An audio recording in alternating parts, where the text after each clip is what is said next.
I call this my Germany miracle. Shortly after we were married, Jack informed me that we were going to get to go to Oberammergau, Germany, for the Passion Play, which only happens once every 10 years. And also his brother and his family were going to go with us, and Sarah, his mother, and then she had invited a longtime friend, Jessie, and Jessie was a close friend and frequent traveling companion, and she was just a sweetheart. So we all went down to Oberammergau, and after we were finished there, we did a little bit of touring, and we ended up in Trier, where the Viking river cruise was waiting for us, and we all piled on to the Viking river cruise. It only holds about 200. It's a nice, comfortable, informal ship. And we sailed the Rhine and eventually the Main, and we were stopping every few stops, and most of the towns were right as you got off the ship. You could just walk right into the town. There was one that was rather far to walk, and so they had arranged for us all to ride buses. Several of the passengers were going in, and we weren't going in, and they had two buses. So we got out, and Jack and I ended up in the last two seats in the first bus, and all the rest of the family and Jessie ended up in the second bus. Well, there was about a 10-minute drive into the town, and as we were about halfway there, I looked at Jack, and his knees, it was a very uncomfortable seat, but the metal from the seat in front of him was just rubbing him raw. It had turned red and almost bled. So I said, okay, to myself, I said, I'm going to make sure as we get off the bus, I'm going to see which seat doesn't have this and has more room, and then we'll get back early enough to the bus stop to be first in line to choose that seat. So I told Jack when we got off, as we got to the front of the bus, there was only one seat that didn't have anything in front of it. All the rest were that same uncomfortable quarters. So the seat was right behind the driver of the bus, and it was totally open. So we got off the bus, and I told Jack, listen, do me a favor. Let's come back 15 minutes early and at the bus stop before everybody else so that we can be first in line to get on the boat, to get on the bus, and then we'll be in the right seat, and you'll be comfortable. Well, okay. He agreed with me reluctantly, but it was a good idea. So we got back to the bus stop 15 minutes early. We stood in line. We were first. And as soon as everybody boarded, when the bus got there, we were first on, so we sat right behind the driver. Boy, we could see the whole big windshield and everything, and it was very comfortable to have that seat. So everybody got on, and then we took off. Now, we had no idea what drama was about to happen in bus 2, where all the rest of the family and Jessie were. So we were about 5 minutes in, and we were going through this large intersection there on the way back to the ship. And all of a sudden, I look up, and because I'm right behind the driver in this big windshield, I see Jessie. She's standing by herself over at a lonely bus stop.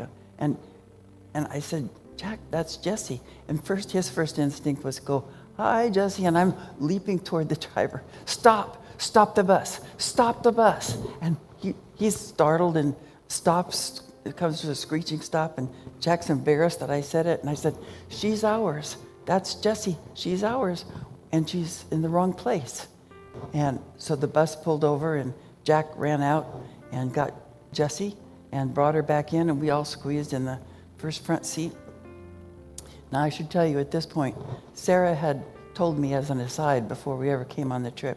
She said, Jessie, I love her a lot, but she's an atheist. She doesn't believe in God. So keep that in mind. Well, we got out, and Jack walked her in, and we sat down on the front seat, and we drove to the ship. And we said, Jessie, what were you doing there? And she said, I guess I probably was standing at the wrong bus stop. And Jack said, but do you know where we're going next in case you missed the ship? No. He said, but you've got your passport, right? No, I left it on the ship. Do you have any money? No, I left all that on the ship too. You have no passport or money, and you're at the wrong place. She said, well, yeah, I guess the man upstairs was looking out for me. I said, no, Jesse, it wasn't the man upstairs. It was only God who could have engineered the circumstances so that Jack Sneeze drove me to look at the seat that was behind the driver, which was the only seat we could have seen you from. It wasn't a coincidence. It was God. So she said, And so we got to the ship, and the other bus was a little bit behind us. And then they told us about the drama that was playing out because of Jesse's absence that they noticed. When everybody else was on the bus and it was time to go, because one of the things the tour guide had told us, listen, you can't be late. These German ship captains are very prompt, and they wait for no one. If you're late, you're sunk. You better know the next departure or have your own transportation, because the captain will not wait for you regardless. So we kept that in mind. Absolutely, we're going to be on time. So we were fine. We got right to the ship, but bus 2 was lagging because what had happened is they said, wait, where's Jessie? She's not on the bus. She's not at the bus stop. Where is Jessie? And David, Jack's brother, he said, I'll go look for her. And the tour guide said, there's no time. We have to be down there at the ship as it leaves in a little over 10 minutes, and he won't wait. David said, okay, well, you go ahead, and I'm going to run 2 minutes in each direction and see if I can find where Jessie is, and then I'll take a taxi to the ship. So the tour guide said, I'll tell you what, I'll wait with you. We'll send the bus ahead, and I'll get the taxi and have it waiting. So this is all unknown to us, right? And so we got back to the ship, and they were the family was so relieved to see Jessie. They couldn't believe all the things that had led to her rescue when she didn't know she needed to be rescued. But where was David? David and the tour guide weren't there. And the ship, they were blowing their horn. The captain was blowing their horn, and they'd started to loosen the ropes. And where is he? Where is he?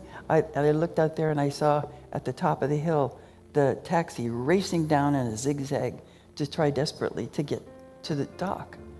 Well, we were starting to move. We weren't geared in by the motor, but the last rope fell in the water, and we were starting to drift, and we were a good, probably at least 2 feet or more on our way. And David and the tour guide leaped out of the taxi, made a run, and leaped onto the deck of the boat just as it pulled out too fast. Now, I don't know how many miracles that totals, but to me, it's one big Germany miracle.